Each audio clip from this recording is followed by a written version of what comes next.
할렐루야. 여러분 반갑습니다. 주님의 이름으로 여러분께 문안드립니다. 옆 사람과 함께 인사하시죠. 잘 오셨습니다. 네. 여러분과 두 번째 말씀을 함께 나누는 시간입니다. 제가 지난주에 저를 여러분들께 소개해드리면서 저는 설교를 짧게 하는 게 가장 강점인 사람이다라고 소개를 드렸는데, 제가 이제 집에 돌아가서 제 설교 영상을 이렇게 보니까 무려 33분이나 설교를 했더라고요. 많이 회개했습니다. 짧게 설교를 하겠다고 약속을 해놓고 33분이나 설교를 한 것을 좀 많이 회개했고, 오늘은 좀 더 여러분께 짧게 말씀을, 그러나 우리가 꼭 들어야 할 말씀을 함께 나누어 보도록 하겠습니다. 오늘 우리가 본문을 읽었습니다. 본문을 읽었는데 거기서 예수님께서 하나님의 나라에 대해서 비유로 설명하고 계십니다. 무슨 비유입니까? 바로 겨자씨의 비유입니다. 예수님의 말씀에 의하면 하나님의 나라는 겨자씨와 같다라는 것입니다. 조금 더 정확하게 본문 말씀을 충실하자면 겨자씨와 같다가 아니라 심기어진 겨자씨가 자라서 겨자나무가 되었다, 그런 말씀이죠. 그래서 엄밀하게 말하면 오늘의 예수님의 비유는 겨자씨의 비유라기보다는 겨자나무의 비유다라고 말씀하는 것이 더 본문에 충실하고 정확한 표현이라고 할 수 있을 것 같습니다. 우리가 잘 알고 있듯이 예수님께서 정말 엄청나게 많은 비유를 들으셔서 하나님의 나라를 설명하셨어요. 제가 대충 정리한 것만 해도 겨자나무의 비유, 씨 뿌리는 자의 비유, 밭에 감추인 보화의 비유, 혼인잔치의 비유, 열처녀의 비유, 포도원의 비유, 이것이 다 하나님의 나라에 대해서만 비유로 설명하신 것이고, 그 외에 다른 것들을 비유로 설명하신 것이 엄청 많습니다. 어쨌든 예수님께서는 굉장히 많은 비유들을 통해서 하나님의 나라에 대해서 설명하셨습니다. 그런데 저는 그 많은 비유들 중에서 특별히 이 겨자나무의 비유를 가장 좋아합니다. 왜냐하면 물론 각자 다 생각이 다르고 성서를 보고 묵상하는 방법이 다르겠지만, 저는 이 겨자나무의 비유가 우리가 추구해야 할 하나님의 나라의 그 신앙, 그 영성을 가장 잘 설명하고 있다고 저는 생각을 하기 때문입니다. 물론 개인차가 있을 수 있습니다. 그러나 저는 그렇게 생각합니다. 그래서 왜 오늘은 제가 이 비유가 하나님의 나라를 가장 잘 설명한다고 생각하는지 여러분들과 그 이유에 대해서 함께 좀 나누어 보고 싶습니다. 오늘 먼저 한 가지 우리가 짚고 넘어갈 것이 있습니다. 예수님께서 오늘 비유로 설명해 주신 하나님의 나라는 여러분 무엇입니까? 우리가 죽어서 가게 될 천국을 얘기하는 겁니까? 아니라는 것을 여러분 다 아실 겁니다. 제가 이원영 목사님을 아는 바에 의하면 그것들이 이미 다 설명되었을 것이라고 교회 안에서 생각이 됩니다. 예수님께서 비유로 설명하신 하나님의 나라는 그 천국을 말하는 것이 아니라 우리가 이 땅 위에서 이루어 나가야 할 하나님의 나라를 말씀하시는 것입니다. 그것을 조금 더 쉽게 풀어보면 하나님의 나라라는 것은 우리 개인 한 사람 한 사람의 성도가 우리의 신앙과 우리의 삶의 방법을 통하여서 이 땅에서 일구어 나아가야 될 하나님의 나라를 이야기하는 것이죠. 그래서 조금 더 쉽게 생각하면 하나님의 나라를 좀 설명드리면 마치 하나님의 나라는 겨자나무와 같다. 이게 오늘의 비유이지만 마치 이렇게 좀 비유할 수 있을 것 같아요. 너희의 삶과 너희의 신앙은 겨자나무와 같아야 한다. 이렇게 우리가 쉽게 좀 풀어볼 수 있을 것 같습니다. 그 점을 염두에 두시고 우리가 함께 말씀을 보겠습니다. 제가 여러분들께 한 가지 질문을 드려봅니다. 여러분들의 신앙, 여러분들의 믿음을 나무로 표현한다면 여러분들 어떤 것으로 표현하실 수 있으시겠습니까? 다양한 나무가 떠오르실 수 있을 겁니다. 그런데 성경을 보니까 이스라엘 사람들은 자신들의 신앙, 자신들의 정체성 혹은 자신들의 어떤 믿음의 본질 같은 것, 자신이 하나님을 향한 그런 마음들, 표현들, 이런 것들을 종종 백향목 나무로 표현하곤 했습니다. 특히 구약 성서를 보면은 이스라엘 사람들이 시편이나 이런 그 예언서에서 자신들의 신앙을 백향목 나무에 비유해서 설명하는 것이 굉장히 많이 나오는데요. 제가 한 두 가지만 예를 들어드리겠습니다. 에스겔서 17장 23절에 보니까 이렇게 기록하고 있어요. 이스라엘의 높은 산 위에 내가 그 가지를 심어 놓으면 거기에서 가지가 뻗어나오고 열매를 맺으며 아름다운 백향목이 될 것이다. 그때 온갖 새들이 그 나무에 깃들이고 온갖 날짐승들이 그 가지 끝에서 보금자리를 만들 것이다. 시편 104편 16편도 함께 보면요, 주님께서 심으신 나무들과 레바논의 백향목들이 물을 양껏 마시니. 자, 굉장히 많은 백향목에 관한 그 본문들이 있지만 제가 오늘 여러분들께 소개해드린 이 두 가지 본문에서 공통적으로 말하고 있는 것이 무엇이냐면 이 백향목 나무는 하나님께서 직접 심으신 나무라는 겁니다.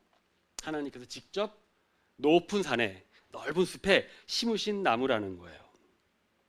그래서 이렇죠. 우리나라 사람들의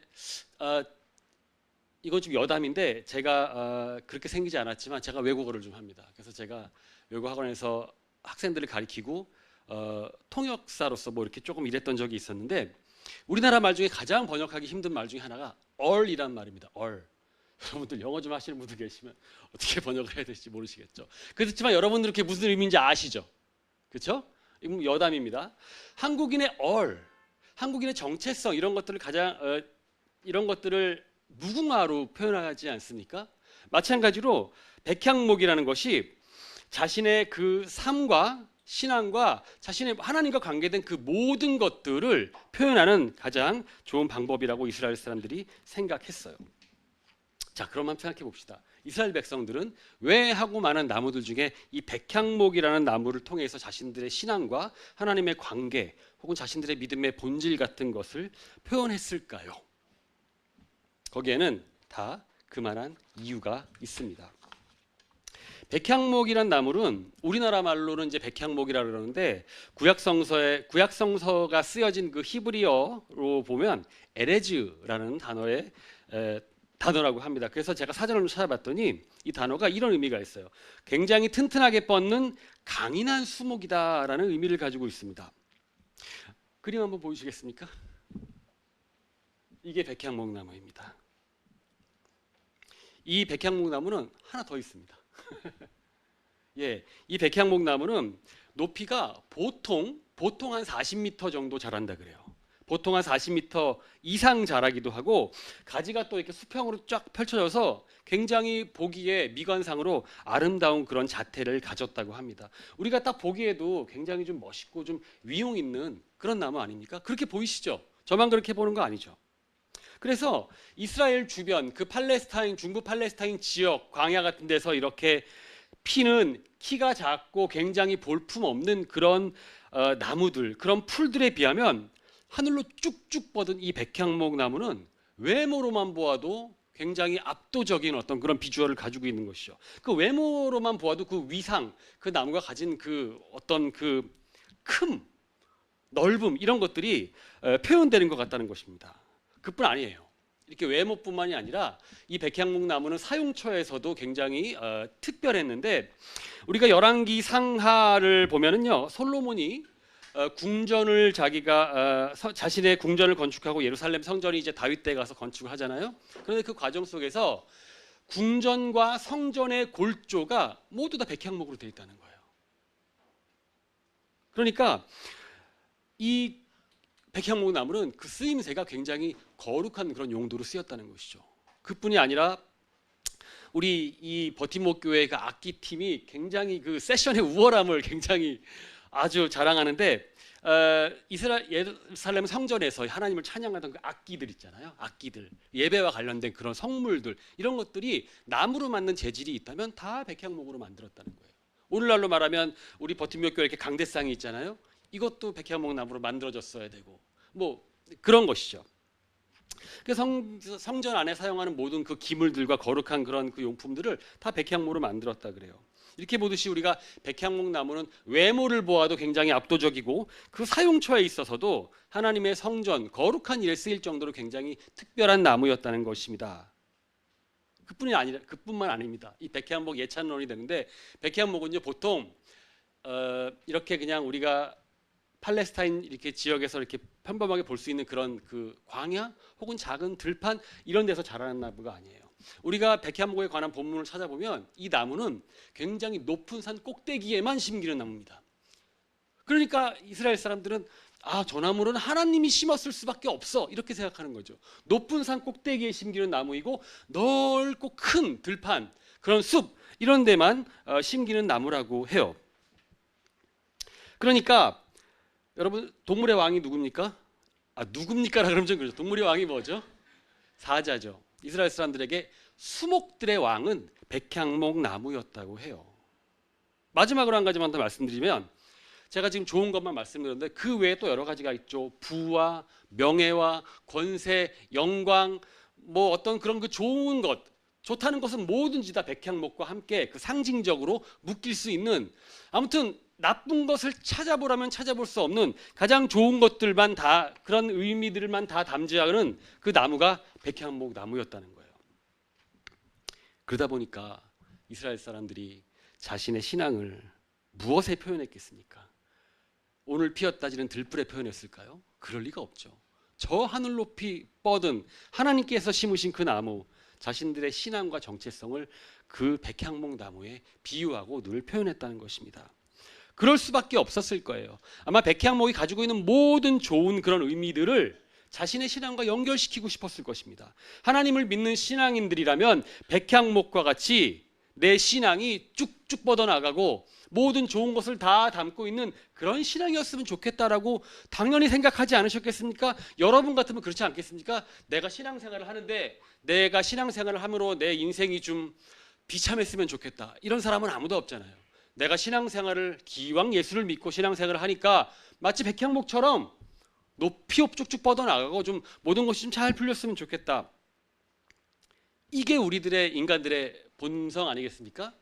그러면은요, 예수님께서 하나님의 나라를 설명하시면서 얘들아, 하나님의 나라는 마치 백향목과 같아야 돼, 뭐 이 정도는 나와줘야 되는 거죠. 그렇지 않습니까? 우리가 한번 예수를 믿는다면. 근데 예수님께서 엉뚱한 나무를 말씀하고 계시다는 거예요. 무엇입니까? 겨자나무입니다. 겨자씨. 겨자씨는 여러분 씨앗 중에서 가장 작은 씨라고 그래요. 물론 더 작은 씨가 있을 수도 있겠지만 그냥 뭐 비유적으로 가장 작은 씨라 그래요. 그리고 그 씨가 자라서 겨자나무가 됐는데 그 겨자나무가 바로 하나님의 나라와 같다는 거예요. 다시 말하면 너희들의 신앙이 이 백향목이 아니라 겨자나무와 같아야 된다라는 겁니다. 여러분, 겨자나무는요, 백향목이랑 외모부터 다릅니다. 한번 보여주시겠습니까? 굉장히 볼품없죠. 한 장 더 있습니다. 예, 이게 겨자나무예요. 이게 겨자나무입니다. 수십 미터에 이르고 옆으로 쭉쭉 멋있게 뻗어나가는 그 백향목에 비해서 겨자나무는 그 외모부터 굉장히 초라합니다. 그래서 오늘 우리는 이제 누가복음 말씀을 읽었는데 마태복음과 마가복음에 보면 이 겨자씨의 비유가 나오는데 거기서 예수님께서 이렇게 얘기해요. 어떤 나물과 같다, 어떤 풀과 같다, 이렇게 얘기합니다. 여러분, 뭐 예수님께서 나물이라고 표현하신 것은 우리가 이렇게 먹을 수 있는 산나물, 뭐 그걸 얘기하는 것이 아니라 억새나 갈대 같은 나무의 축에도 끼지 못하는 풀 같은 것들 있잖아요. 그런 걸 이제 나물이라고 표현하셨는데, 그만큼 예수님께서 나물이라는 그 단어를 사용하시기까지 할 정도로 굉장히 보잘것없고 존재감 제로인 그런 풀이 바로 겨자나무 같았다는 거예요. 겨자나무라는 거예요. 근데 예수님께서는 너희의 믿음이, 너희의 신앙이, 하나님의 나라가 겨자나무와 같아야 한다라고 말하고 있는 것입니다. 도대체 예수님께서는 겨자나무에서 무엇을 보셨을까요? 도대체 뭔가 특별한 것이 있길래 이 겨자나무를 우리의 신앙이 그렇게 돼야 한다라고 예수님께서는 표현을 하셨을까요? 여러분, 백향목 나무는 아까 제가 말씀드린 대로 굉장히 높은 산꼭대기 그리고 넓은 숲, 여기에 자란다고 말씀을 드렸습니다. 그런데 오늘 본문을 보니까 겨자나무는 어디에 심기었습니까? 마당에 심겼다고 했어요. 마당. 뭐 성경의 번역본을, 다른 다양한 번역본을 보면 텃밭에 심기었다, 뭐 이렇게 표현하는 데도 있고요. 자신의 집 앞마당에 있는 그 뭐 텃밭, 마당, 뭐 그런 데다가 겨자씨를 심었다는 거예요. 그리고 거기에 겨자나무가 자란다는 거죠. 겨자나무라는 것은 그러니까 높은 산 꼭대기에 심겨온 백향목과는 달리 자신의 집 앞마당에 내가 아침에 일어나서 문을 열고 밖에 나가면 바로 마주칠 수 있는 그것이 바로 겨자나무라는 것입니다. 아주 흔한 나무예요. 내가 오고 가면 남의 집 앞마당에서 마주칠 수 있는 그런 나무가 바로 겨자나무라는 것입니다. 그리고 키도 매우 작습니다. 겨자나무는요, 자기가 가장 높이 커봐야 2m라 그래요. 2m. 그래서 보통 겨자나무는 성인 남자의 어깨 정도에 오면은 그게 잘 큰 그 사이즈라고 합니다. 그러니까 무엇이냐면 성인 남자가 오고 가면 이렇게 한 번 쓱 치고 지나갈 수도 있고 잎을 이렇게 딸 수도 있고 내 눈높이에서 언제나 마주할 수 있는, 일상에서 우리가 굉장히 흔하게 만날 수 있는 나무가 바로 겨자나무라는 것입니다. 무엇을 말하고자 함입니까? 겨자나무는 바로 우리들의 일상성을 대변하는 나무라는 것입니다. 일상성. 여러분, 이것이 굉장히 중요합니다.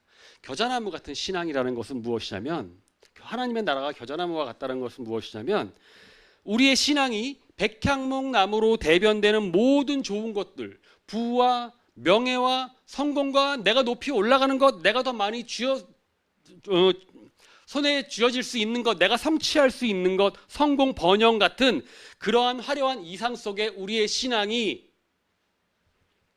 확인되어지거나 그것에서 가치를 매겨지는 것이 아니라, 오히려 사람들의 일상 속에서 발견되는 겨자나무처럼 우리의 소소한 일상들 속에서 우리의 신앙이 이루어지고 성취되어야 그것이 올바른 신앙이다, 그것이 정말 가치가 매겨지는 신앙이다라는 것을 말하고 있는 것입니다. 여러분, 이게 굉장히 중요합니다. 이것이 시사하는 바가 적지 않습니다. 오늘날 우리 그리스도인들의 신앙 속에서 성공한 신앙, 인정받는 신앙은 무엇입니까? 마치 백향목 나무 같은 그런 신앙이겠죠. 그것이 좋은 신앙이고 그것이 성공한 신앙이라는 것입니다. 백향목이라는 문법으로 오늘날 우리의 신앙을 풀어보면 어떤 것이 있을까요? 아마 우리의 삶에 하나님의 크고 놀라운 기적들이 많이 일어나는 그런 기복적인 신앙, 이런 것을 표현할 수 있을 것 같아요. 또한 내가 신앙을 통해서 좀 더 높은 곳에, 내가 이 사회에서 좀 더 많은 것을 가지고 높은 곳에 올라가는 고지론, 이런 것들을 반영할 수도 있을 거라고 생각합니다. 양적 성장주의죠. 기도할 때마다 모든 기도가 막 이루어지는 그런 은사주의, 신앙을 통해서 내가 무엇이든 다 이룰 수 있다는 어떤 성취지향적 신앙, 아니면 교회나 공동체에서 내가 누군가에게 인정받아야지만 좋은 신앙이라는 그런 인정욕구적인 신앙, 이런 것들이 다 백향목으로 대변되는 신앙 아니겠습니까? 내 신앙이 내가 교회에서, 내가 공동체에서 무조건 높이 올라가야 되고 성공해야 되고 인정받아야 된다는 그런 것입니다. 그게 바로 백향목의 신앙이 대변하는 신앙이라 할 수 있는 것이죠. 저는 그것이 틀렸다고 생각하지는 않습니다. 적어도 하나님을 믿는 사람이라면 백향목과 같은 신앙, 폼나게 한번 신앙생활 한번 해봐야지, 이런 생각도 저 안에도 없지는 않습니다. 백향목이라는 나무로 대변되는 그 위상과 웅장함이 오늘날 우리가 추구하는, 오늘날 우리의 인식 속에 있는 그 신앙과 굉장히 많이 닮아 있다는 것입니다. 그러나 예수님께서 겨자나무를 통해서 우리에게 설명하고 계신 하나님의 나라, 우리의 신앙에 가야 할 바는 그렇지 않다는 것입니다. 겨자나무가 상징하는 그 일상성 속에서 이루어진다는 것입니다. 무엇입니까? 내가 맨날 마주치는 사람이 있습니다. 그런 사람들이 그냥 마주치는 사람이 아니라 그 마주치는 사람들 속에서 하나님의 형상을 발견하는 거예요. 그리고 그들에게 좋은 이웃이 되어주는 그런 것들, 하루하루 우리에게 일어나는 반복적인 일들, 아무것도 아니라고 생각했던 반복적인 일들인데 그 일들 속에서 내가 하나님의 사역들, 하나님의 일들을 발견하는 것, 매일같이 반복되는 평범한 하루가 그냥 반복되는 평범한 하루가 아니라 오늘도 나에게 하나님께서 하루 더 허락하신 하나님의 선물로서 주어주신 하루구나, 이런 일상들, 지금 내가 가지고 있는 것들, 내가 누리는 것들, 혹은 나와 같이 얼굴을 맞대고 앉아있는 사람들, 이런 것들이 나의 노력으로 이루어지거나 나의 노력으로 가지게 된 것이 아니라 하나님의 은혜로서 우리에게 주어졌다는 그런 사실을 인식하는 것, 그리고 그래서 감사하는 것. 예수님께서 겨자나무를 통해, 비유를 통해서 우리에게 알려주시는 것이 바로 이러한 일상의 영성이 되는 것입니다. 사실 예수님은 이런 일상의 영성을 우리에게 비유로 설명만 해주시지 않으셨어요. 삶으로 직접 보여주셨습니다. 예수님께서 3년 동안의 공생의 기간 동안 우리에게 보여주신 삶의 모습이 어떤 것입니까?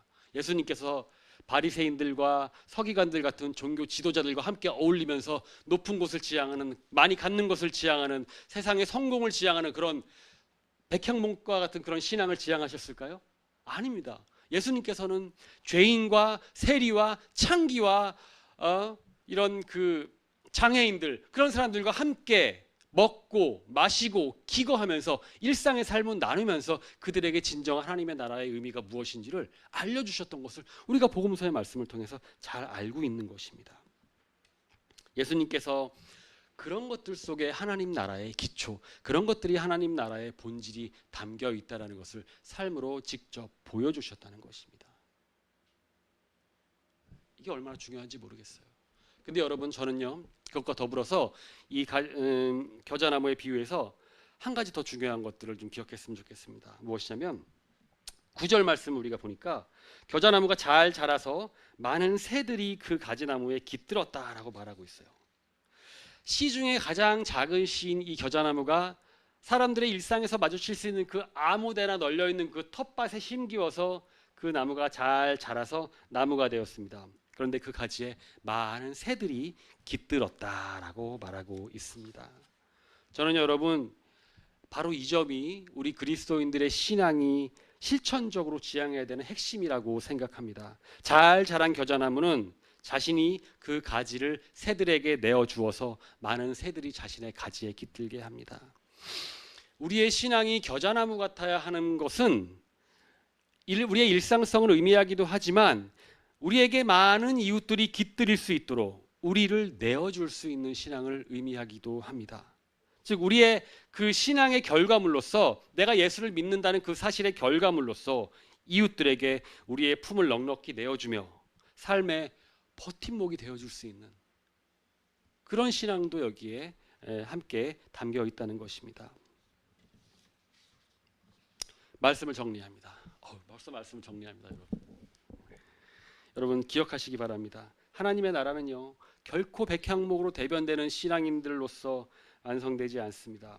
지금까지 온 세상의 교회의 역사, 온 세상의 일반 역사의 어떤 그런 그 흔적들을 우리가 흩어보아도 백향목으로 대변되는 신앙, 세상의 높은 곳에 올라가는 것, 많이 갖는 것, 권력자들 이런 것들로 대변되는 신앙이 세상을 변화시키거나 하나님의 나라를 확장하는 동력으로 사용됐던 적이 없습니다. 그런 것들은 오히려 부패와 분열과 탐욕과 욕망만을 양산해낸 것이죠. 오히려 역사의 그런 역사의 교훈에도 불구하고 지금까지 백향목이 대변하는 신앙이 역사 속에서 변혁의 주체로서 한 번도 작용한 적이 없음에도 불구하고 우리가 그것을 너무 잘 알면도 불구하고 오늘날 많은 사람이 여전히 신앙의 이름으로 성공을 말하고 높은 곳을 향하길 원하고 그런 신앙의 담론들 그런 것이 우리 그리스도인들과 교회 안에 넘쳐나고 있다는 것입니다. 그것만이 좋은 인생이고 성공한 신앙이야. 이것이 진짜 백의 신앙이다.